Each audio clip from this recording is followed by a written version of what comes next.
Welcome into the show. Let's get it rolling. Today's 49ers Report is presented by Manscaped. You can get 20% off and free shipping at manscaped.com/49ers. If you're like me and you've been procrastinating a little bit with your holiday shopping, Manscaped is the perfect gift for all of the great men in your life. And here's why I absolutely love their products. They're the best men's grooming products on the market, and it's not even close. That's why 9 million men worldwide have put their trust into Manscaped. They have Safeguard technology. You go out there and you buy some of these cheap razors, you play dangerous games, and you win dangerous prizes. With Safeguard technology, you don't have to take any of those chances, especially when you're taking care of the George W. Bush and your nether region with your balls down below the waist. Great battery life, so you don't have to always plug in your razors to the charger because the battery life lasts a really long time. And when I'm purchasing products and I'm investing in products, I want durability, I want high quality. I'm able to get all of that with Manscaped. And the best news about all of this, 20% off and free shipping at manscaped.com/49ers. I know a lot of people in the chat use their products. I use them. Producer Trizzy Trace uses them as well, and we'll tell you more about what Manscaped has to offer coming up here in just a bit. As for what we're getting into on today's show, could the San Francisco 49ers lose an important executive in this front office? Also, are the Ravens not respecting San Francisco going into Monday's game on Christmas? We begin with story number one, and that is the yearly Adam Peters buzz, which is always inevitable at this time of the year. According to Jeremy Fowler of ESPN, the 49ers assistant general manager is expected to be a top candidate for vacant general manager jobs across the National Football League. Here is the direct report from Jeremy Fowler. A top candidate across the board will be 49ers assistant general manager Adam Peters, though San Francisco could eventually slide him into its own general manager role if John Lynch moves into a broader football operations role. Over the last few off seasons, people have talked about John Lynch leaving the front office to maybe go to the broadcast booth. That's the position that he held with Fox prior to going to the Niners front office in 2017 when it was a package deal. And he came to the Bay Area and hired Kyle Shanahan. In September, we kind of put those rumors to rest of Lynch going to the broadcast booth or hanging it up and retiring because the Niners announced multi-year extensions for general manager John Lynch as well as head coach Kyle Shanahan. With that also came a new title for Lynch, President of Football Operations. Even though he gets that new title and it's seemingly a promotion, he is going to retain all of his GM duties. The thought all along going into that extension and before it from me and others was that, okay, are you going to elevate John Lynch and you're going to give him this new title of overseeing all football operations, and that at some point you're going to promote Adam Peters from assistant general manager to general manager? And then that's really a win-win for your organization. You hold on to Lynch, and then you hold on to Peters, who has a really special eye for talent evaluation. So was that done to try to keep Peters around? Maybe. But I'll also tell you this. I'm a very competitive person. And in my broadcasting career, I took a job in Illinois. I took a job in Pennsylvania. Then I came here to chat sports. And I'm all about upward mobility. A lot of you are about upward mobility. And for any competitive people out there, you want to be the guy. You want to be paid what you're worth. And for Adam Peters in this cutthroat industry that is football, in a competitive industry that is the NFL, he has an opportunity potentially to become the general manager for a team and be the guy and man his own front office. So I would imagine that with him not being able to necessarily do that with San Francisco, he'd like to do it somewhere else where he can direct the operation. And right now with San Francisco, he can't really do that. Now, in years prior, he's interviewed with teams like Houston. He's interviewed with organizations like the New York Giants, and he hasn't taken those jobs. And last year, he backed out of jobs to come back to San Francisco. You know that saying, the grass ain't always greener on the other side, but I think it's a matter of time. And it's a matter of when, not if, Adam Peters is going to leave to become the general manager for another team.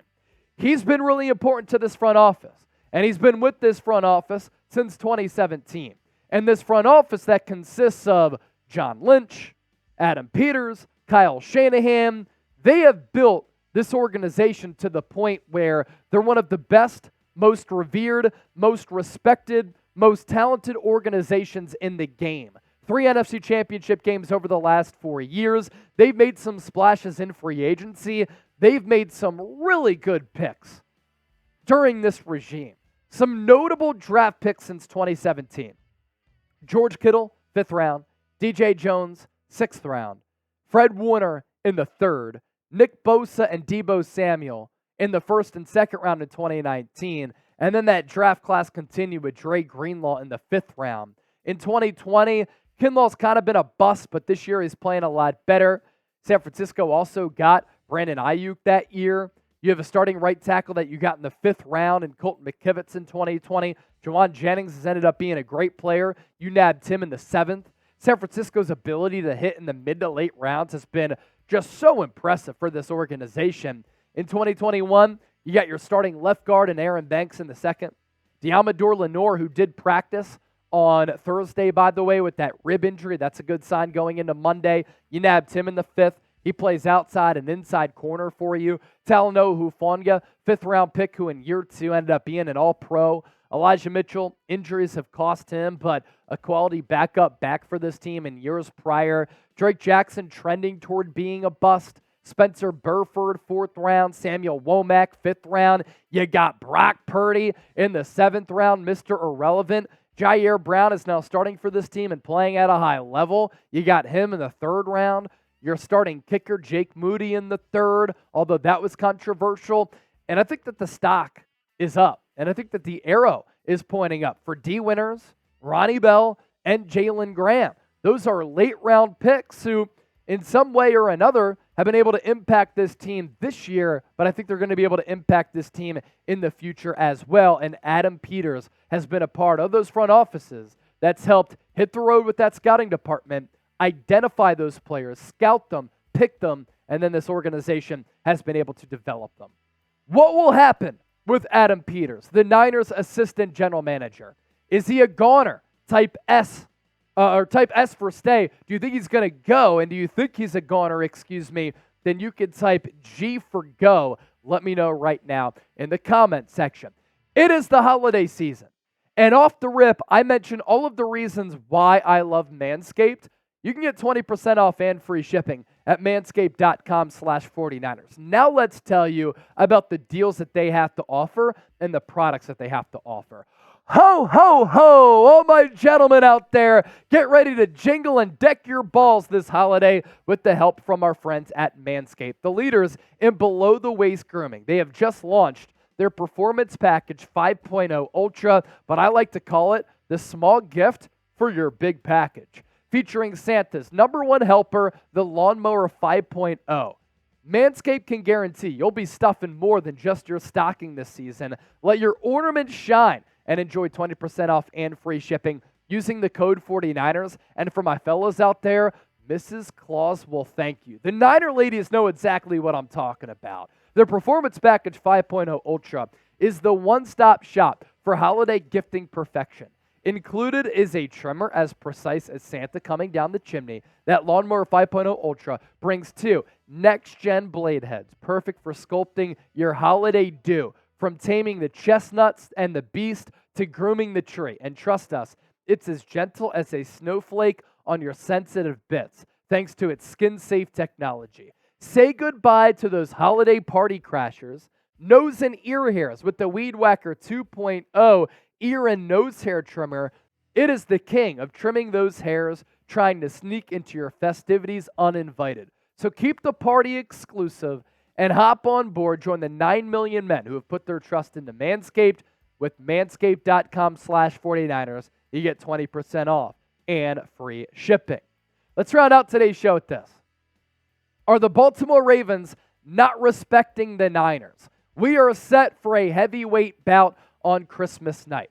Ravens running attack, the best in the NFL. The 49ers rushing defense gave up 230-plus yards to the Cardinals last week and missed a lot of tackles. This 49ers offense averaging more than 30 points per game. This Ravens defense giving up a league best just 16 points per game. Here's what Lamar Jackson had to say about being underdogs against the Niners, as that line is very, very interesting. He said, "I'm cool. I don't want them to pick us. I like being the underdog. I believe that we play better when we're doubted and people not choosing us to win the game. I feel like we play better all the time.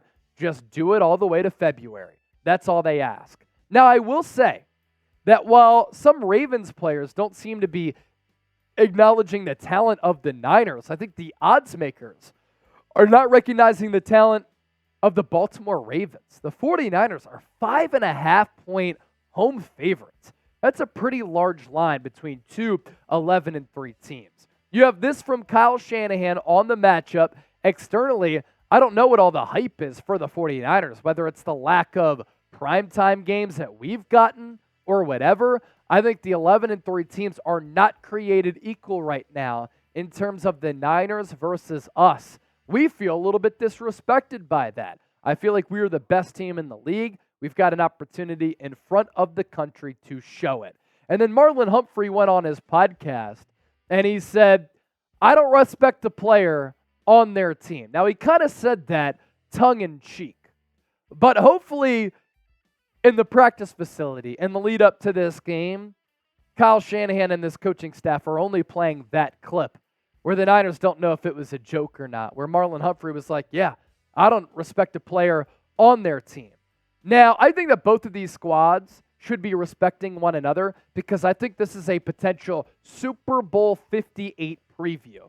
As for which team I believe is better, I think a good way to gauge this is by listing the top 10 players in the game. And here are my top 10 players combined between the Niners roster and the Baltimore Ravens roster. I think Christian McCaffrey is going to be NFL Offensive Player of the Year. And if the MVP award does not go to a quarterback, it should go to him. I think he's the best all-around football player in this game.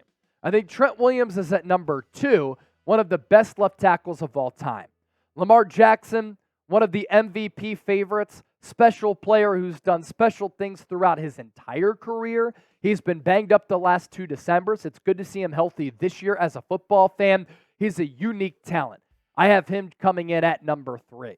Nick Bosa checks in at number 4. Fred Warner at number 5. Nick Bosa, one of the best edge rushers in the game, if not the best reigning defensive player of the year. And then Fred Warner is the best off-ball linebacker in the NFL. 6 through 10 is where it becomes a little bit debatable. With how Deebo Samuel has played over the last month, he's just been a game changer and a game wrecker. I like him at number 6, with George Kittle right behind him. Brock Purdy, a little bit younger, not as proven as far as a sample size goes, compared to all of these other future Hall of Famers and All-Pros. So I like Brock Purdy at number 8. Roquan Smith, like Fred Warner, very good off-ball linebacker. He's one of the best in the NFL. He is not to the level of Fred Warner, but he comes in at number 9. And then you could go Kyle Hamilton here at number 10, but I like Brandon Ayuk because I think he's one of the top wide receivers in the game. So this is going to be a star-studded matchup. The styles for both of these teams are going to clash at center field, and it's going to be a really, really good matchup between San Francisco and Baltimore. We did a preview a little bit earlier this week, so make sure you go on back and you check that out. Who you got in this game? SF for the Niners.